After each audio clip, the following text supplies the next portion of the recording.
Hi hello ನಮಸ್ತೆ, ನಾನು ರಾಜು ಅಷ್ಟೇ. ನೀವು ನೋಡ್ತಿದ್ದೀರಾ centre point Kannada YouTube channel. Modi ಸೋಲಿಸಲು ಮೆಗಾ ಪ್ಲ್ಯಾನ್, ಜಿರಳಿ ಜೊತೆ ಕೈ ಜೋಡಿಸಿದ್ರ ಕಾಂಗ್ರೆಸ್, ತಪ್ಪು ಮಾಹಿತಿಯನ್ನು ಮತ್ತೊಮ್ಮೆ ಕೊಟ್ಬಿಟ್ರ ಸುರೇಶ್ ಕುಮಾರ್. ಏನಿದು ಅಪ್ಡೇಟ್ ಇವೆಲ್ಲವನ್ನು ನೋಡೋಣದಕ್ಕಿಂತ ಮೊದಲು ಇಲ್ಲೇ ತನಕ ನಮ್ಮ ಚಾನಲ್ನ ಸಬ್ಸ್ಕ್ರೈಬ್ ಮಾಡಿಲ್ಲ ಅಂದರೆ ಈಗಲೇ ಸಬ್ಸ್ಕ್ರೈಬ್ ಮಾಡಿ, ಜೊತೆಗೆ ಕಾಮೆಂಟ್ಗಳ ಮುಖಾಂತರ ತಮ್ಮ ಅಭಿಪ್ರಾಯವನ್ನು ತಿಳಿಸಬಹುದು. ಎಸ್ ವೀಕ್ಷಕರೇ, ಪಂಚ ರಾಜ್ಯದ ಚುನಾವಣೆ ಮುಗಿದ ನಂತರ ಪ್ರಧಾನಿ ನರೇಂದ್ರ ಮೋದಿಯವರು ಪೆಟ್ರೋಲ್ ಮತ್ತು ಡೀಸೆಲ್ನ ಬೆಲೆಯಲ್ಲಿ ₹3 ಏರಿಕೆಯನ್ನು ಮಾಡಿ 5 ದೇಶಗಳ ಪ್ರವಾಸಕ್ಕೆ ಹೋದರು. ಅದು ಒಂದು ಕಥೆ. ಆದರೆ ಅದೇ ಸಮಯಕ್ಕೆ ಸೋಷಿಯಲ್ ಮೀಡಿಯಾದಲ್ಲಿ ಒಂದು ಅಭಿಯಾನ ಸ್ಟಾರ್ಟ್ ಆಗುತ್ತೆ. ಅದು ಕೂಡ ಸುಪ್ರೀಂ ಕೋರ್ಟ್ನಲ್ಲಿ ನಡೆದಂಥ ಒಂದು ವಿಚಾರಣೆಯಲ್ಲಿ ಸುಪ್ರೀಂ ಕೋರ್ಟ್ನ ಚೀಫ್ ಜಸ್ಟಿಸ್ ಆಗಿರುವಂಥ ಸೂರ್ಯಕಾಂತ್ ಅವರು ಹೇಳಿದಂಥ ಅಥವಾ ಈ ಯುವಕರ ಬಗ್ಗೆ ಹೇಳಿದಂಥ ಒಂದು ಕಾಮೆಂಟನ್ನು ವಿರೋಧ ಮಾಡಿ ಸಾಮಾಜಿಕ ಜಾಲತಾಣದಲ್ಲಿ ಒಂದು ಅಭಿಯಾನ ಸ್ಟಾರ್ಟ್ ಆಗುತ್ತೆ. ಆ ಅಭಿಯಾನದ ಹೆಸರೇ ಕಾಕ್ರೋಚ್ ಜನತಾ ಪಾರ್ಟಿ. ಇದು ಯಾವ ಲೆವೆಲಿಗೆ ದೊಡ್ಡವಾದಂಥ ಹವಾ ಮಾಡುತ್ತೆ, ಸದ್ದು ಮಾಡುತ್ತೆ ಮತ್ತು ಫಾಲೋವರ್ಗಳ ಸಂಖ್ಯೆ ಹೆಚ್ಚು ಮಾಡುತ್ತೆ ಅಂದರೆ, ಕೇವಲ 5 ದಿನಗಳ ಹಿಂದೆ 25,000 ಫಾಲೋವರ್ಸನ್ನು ಹೊಂದಿದಂಥ ಈ ಕಾಕ್ರೋಚ್ ಜನತಾ ಪಾರ್ಟಿ ಇದೀಗ 15 ಮಿಲಿಯನ್ ಫಾಲೋವರ್ಸ್ಗೂ ಹೆಚ್ಚು. ಈಗ 1 ಗಂಟೆ ಹಿಂದೆ ಆದಂಥ ಒಂದು ಬೆಳವಣಿಗೆಯಲ್ಲಿ 15 ಮಿಲಿಯನ್ಗೂ ಹೆಚ್ಚು ಫಾಲೋವರ್ಸನ್ನು ಹೊಂದಿದೆ. ಅಂದರೆ ನಮ್ಮ ಅಚ್ಚ ಕನ್ನಡದ ಭಾಷೆಯಲ್ಲಿ 1.5 ಕೋಟಿ ಜನರ ಸಂಖ್ಯೆಯನ್ನು ಅಥವಾ ಹಿಂಬಾಲಕರನ್ನ ಅಥವಾ ಬೆಂಬಲಿಗರನ್ನ ಹೊಂದಿದೆ.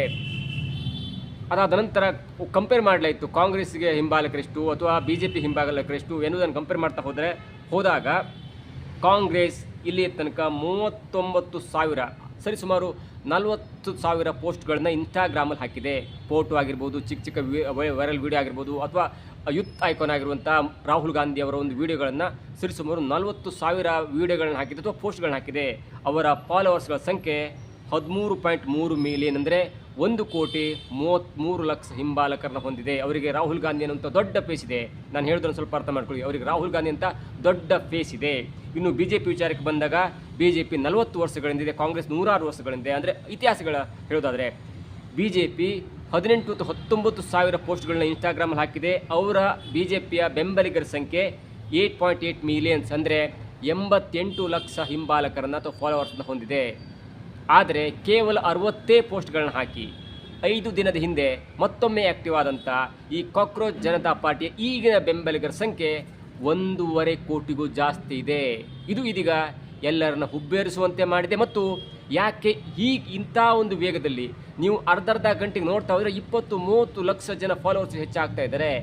ಇದರ ಹಿಂದಿನ ಕಥೆ ಏನು, ಯಾಕೆ ಹೀಗಾಯಿತು ಅನ್ನೋದನ್ನು ನೋಡ್ತಾ ಹೋದರೆ, ಕಳೆದ 4-5 ದಿನಗಳ ಹಿಂದೆ ಸುಪ್ರೀಂ ಕೋರ್ಟ್ ಜಡ್ಜ್ ಆಗಿರುವಂಥ ಸೂರ್ಯಕಾಂತ್ ಅವರು ಒಂದು ಪ್ರಕರಣ ಮುಂದೆ ಬಂದಾಗ, ಈ ನಿರುದ್ಯೋಗಿ ಯುವಕರು ಅವರಿಗೆ ಸ್ಥಾನಮಾನ ಸಿಕ್ಕಿದಾಗ ಅಥವಾ ಒಂದು ಒಳ್ಳೆಯ ಹುದ್ದೆ ಸಿಗದೇ ಇದ್ದಾಗ ಈ ಯುವಕರು ನೊಂದು ಬೆಂದು ಕೆಲವೊಂದು RTI ಕಾರ್ಯಕರ್ತರಾಗ್ತಾರೆ.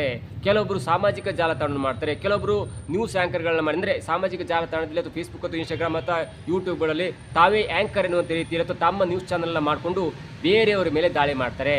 RTI ಕಾರ್ಯಕರ್ತರಾಗಿರ್ಬೋದು ಅಥವಾ ಸೋಷಿಯಲ್ ಮೀಡಿಯಾ ಹ್ಯಾಂಡಲ್ಗಳಾಗಿರ್ಬೋದು, ಇವರೆಲ್ಲವೂ ಕೂಡ ಬೇರೆ ಬೇರೆ ಒಂದು ಸಂಘಟನೆಗಳ ಮೇಲೆ ಬೇರೆ ಬೇರೆ ಒಂದು ರೀತಿಯಲ್ಲಿ ಬೇರೆಯವರ ಮೇಲೆ ಕೆಲಸವಿಲ್ಲದೆ ತಾವೇ ಒಂದು ನ್ಯಾಯ ಒದಗಿಸುವ ನಿಟ್ಟಿನಲ್ಲಿ ಒಂದು ಸೋಗನ್ನು ಹಾಕ್ಕೊಂಡು ಬೇರೆಯವ್ರ ಮೇಲೆ ನಕಲಿ ದಾಳಿಯನ್ನು ಮಾಡ್ತಾರೆ ಅನ್ನುವಂಥ ಒಂದು ಮಾತನ್ನು ಹೇಳಿದ್ರು.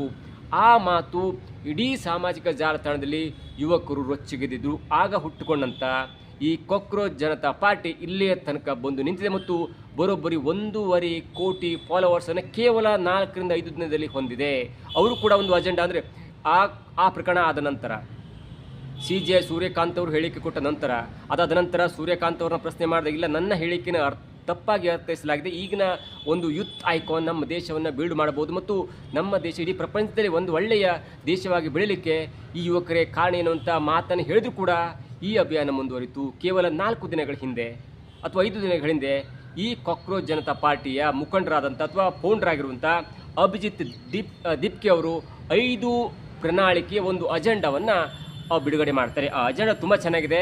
ಅದನ್ನು ಯಾಕೆ ನಾನು ಕಾಂಗ್ರೆಸ್ ಜಿರಳೆ ಜೊತೆ ಕೈ ಜೋಡಿಸ್ತಾ ಕಾಂಗ್ರೆಸ್ ಅನ್ನುವಂಥ ಹೆಡ್ಲೈನ್ಸ್ ಕೊಟ್ಟೆ ಅಂದರೆ, ಈ ಒಂದು ಪ್ರಕರಣ ಬೆಳಕಿ ಬಂದಾಗ ಈ ಒಂದು ಮ್ಯಾನಿಫೆಸ್ಟೋ ಪ್ರಣಾಳಿಕೆ ಅಥವಾ 5 ಅಜೆಂಡಾವನ್ನು ನೋಡಿದಾಗ ಎಲ್ಲೊಂದು ಕಡೆ ಇದು ಜಿರಳೆ ಪಕ್ಷದ ಅಜೆಂಡವೋ ಮ್ಯಾನಿಫೆಸ್ಟೋ ಅಥವಾ ಕಾಂಗ್ರೆಸ್ ಮ್ಯಾನಿಫೆಸ್ಟೋ ಎನ್ನುವುದು ಕೂಡ ಸ್ಪಷ್ಟವಾಗಿ ಅರ್ಥ ಆಗುತ್ತೆ ಮತ್ತು ಹೋಲಿಕೆ ಕೂಡ ಕಂಡು ಬರುತ್ತೆ.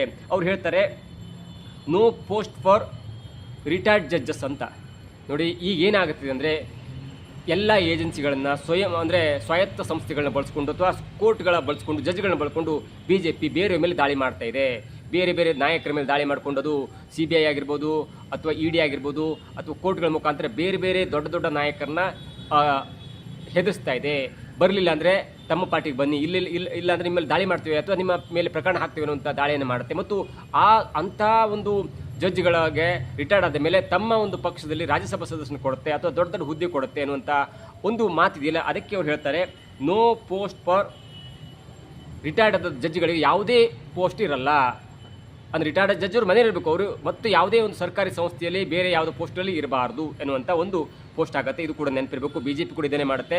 BJP ಏನು ಮಾಡ್ತಂದರೆ ದೊಡ್ಡ ದೊಡ್ಡ ಕೋರ್ಟಲ್ಲಿ ಜಡ್ಜ್ ಆದಂಥವ್ರು, ದೊಡ್ಡ ದೊಡ್ಡ ಹುದ್ದೆಯಲ್ಲಿದ್ದಂಥವ್ರನ್ನ ಕರ್ಕೊಬಂದು ರಾಜ್ಯಸಭೆ ಮೆಂಬರ್ ಮಾಡುತ್ತೆ. ಮತ್ತು ಅದು ಕೂಡ ಮೇಲ್ನೋಟಕ್ಕಿಲ್ಲ, ಒಂದು ಹಂತಕ್ಕೆ ಎಲ್ರಿಗೂ ಕೂಡ ಡೌಟ್ ಬರ್ತಾಯಿತ್ತು. ಆ ಡೌಟಿನ ಪೂರಕವಾಗಿ ಇದೀಗ ಈ ಕಾಕ್ರೋಚ್ ಜನತಾ ಪಾರ್ಟಿಯ ಮೊದಲ ಅಜೆಂಡಾ ಮೇಲ್ನೋಟಕ್ಕೆ ಕಂಡು ಬರುತ್ತೆ.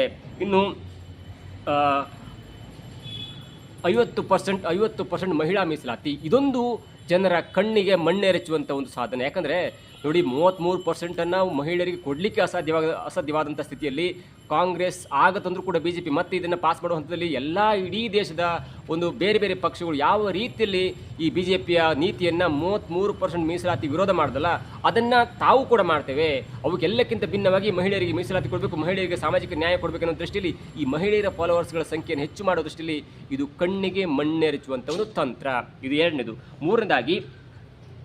ಮೂರನೇದಾಗಿ ಈ ಬ್ಯಾನ್ ಗೋಧಿ ಮೀಡಿಯಾ ಅಂತ, ಅಂದರೆ ಇಂಡಿಪೆಂಡೆಂಟ್, ನಮ್ಮ ದೇಶದಲ್ಲಿ ಇಂಡಿಪೆಂಡೆಂಟ್ ಮೀಡಿಯಾ ಇರಬೇಕು. ಜೊತೆಗೆ ಬ್ಯಾನ್ ಗೋಧಿ ಮೀಡಿಯಾ ಅಂದರೆ ಮೋದಿಯ ಯಾರ್ಯಾರು ಸಪೋರ್ಟ್ ಮಾಡ್ತಿರಲ್ಲ ಅಂಥ ಮೀಡಿಯಾದೆಲ್ಲರೂ ಕೂಡ ನಾವು ಬ್ಯಾನ್ ಮಾಡಬೇಕು. ಜೊತೆಗೆ ಅದಾನಿ ಮತ್ತು ಅಂಬಾನಿಯ ಹಿಡಿತದಲ್ಲಿರುವಂಥ ಎಲ್ಲ ಒಂದು ಮೀಡಿಯಾಗಳನ್ನು ಕೂಡ ನಾವು ಲೈಸೆನ್ಸ್ ರದ್ದು ಮಾಡ್ತೇವೆ. ಜೊತೆಗೆ ಆ TV ಚಾನಲ್ಗಳ ಓನರ್ಗಳ ಮತ್ತು ಮುಖ್ಯವಾದ ಆ್ಯಂಕರ್ಗಳಿರುತ್ತಲ್ಲ, ಆ್ಯಂಕರ್ ಚೀಫ್ ಅಂತ ಅಥವಾ ಎಡಿಟರ್ ಅಂತಲ್ಲ, ಅವರ ಬ್ಯಾಂಕ್ ಖಾತೆಯನ್ನು ಇನ್ವೆಸ್ಟಿಗೇಟ್ ಮಾಡ್ತೇವೆ ಎನ್ನುವಂಥ ಅಜೆಂಡಾ.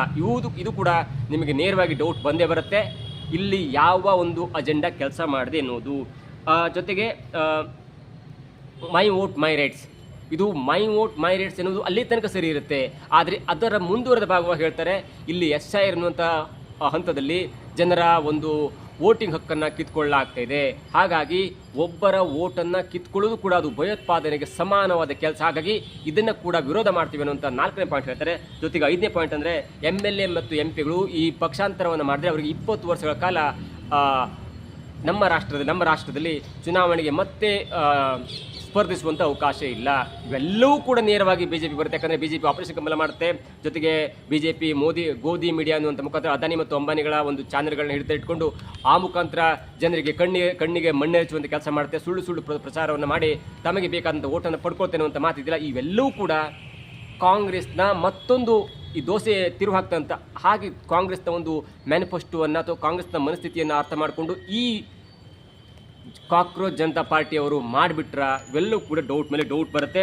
ಎಲ್ಲವೂ ಕೂಡ ಸತ್ಯ. ಆದರೆ ನಾವು ಹೇಳಿದ ಪ್ರಕಾರ ನೋಡಿ, BJP 40 ವರ್ಷದಿಂದ ರಾಷ್ಟ್ರದಲ್ಲಿದೆ, ಇಡೀ ಪ್ರಪಂಚದಲ್ಲಿ ಶ್ರೀಮಂತ ಮತ್ತು ಇಡೀ ಪ್ರಪಂಚದಲ್ಲಿ ಅತ್ಯಂತ ದೊಡ್ಡ ಪಾರ್ಟಿ. ಅವರ ಇನ್ಸ್ಟಾಗ್ರಾಮ್ ಫಾಲೋವರ್ಸ್ ಸಂಖ್ಯೆ 8 ಮಿಲಿಯನ್ ಇದೆ.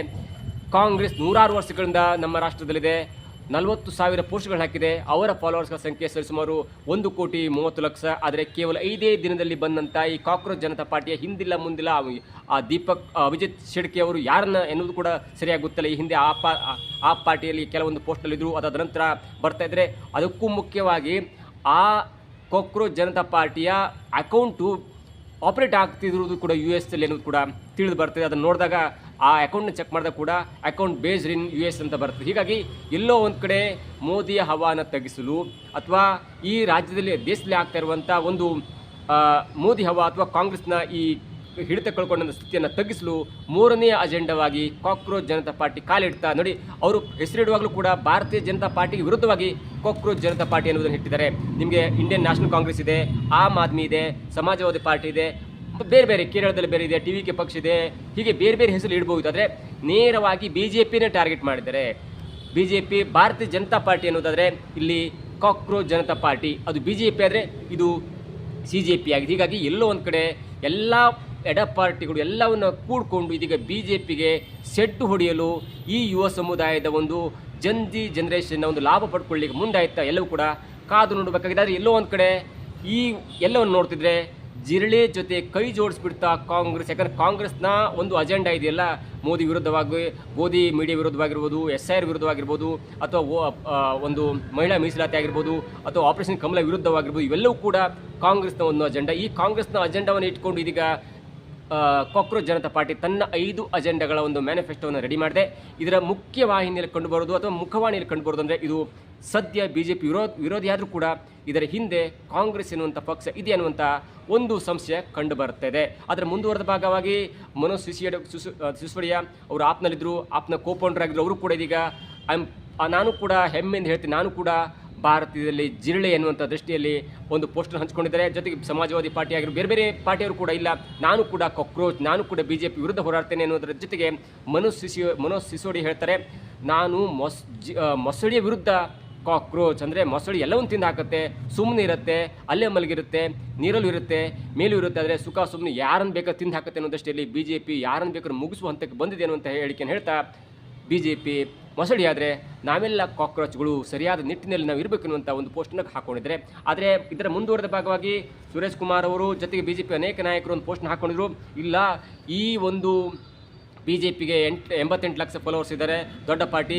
ಕಾಂಗ್ರೆಸ್ಗೆ 1,30,30,00,000 ಫಾಲೋವರ್ಸ್ ಇದ್ದಾರೆ, ಅದು ಕೂಡ ದೊಡ್ಡ ಪಾರ್ಟಿ. ಆದರೆ ಕೇವಲ 5 ದಿನಗಳಲ್ಲಿ ಬಂದಂಥ 60 ಪೋಸ್ಟ್ಗಳಿಂದ ಹೊಂದಿರುವಂಥ ಈ ಕಾಕ್ರೋಚ್ ಜನತಾ ಪಾರ್ಟಿ ಹೇಗೆ ಅಷ್ಟು ಜನ ಫಾಲೋವರ್ಸ್ ಆದರೂ, ಎಲ್ಲರೂ ಕೂಡ ಪಾಕಿಸ್ತಾನದವರು, ಜೊತೆಗೆ US ಅವರು ಎನ್ನುವಂಥ ದೃಷ್ಟಿಯಲ್ಲಿ ಒಂದು ಡಾಟಾವನ್ನು ಕೂಡ ಬಿಡುಗಡೆ ಮಾಡಿದ್ರು ಅಥವಾ ಶೇರ್ ಮಾಡಿದ್ರು.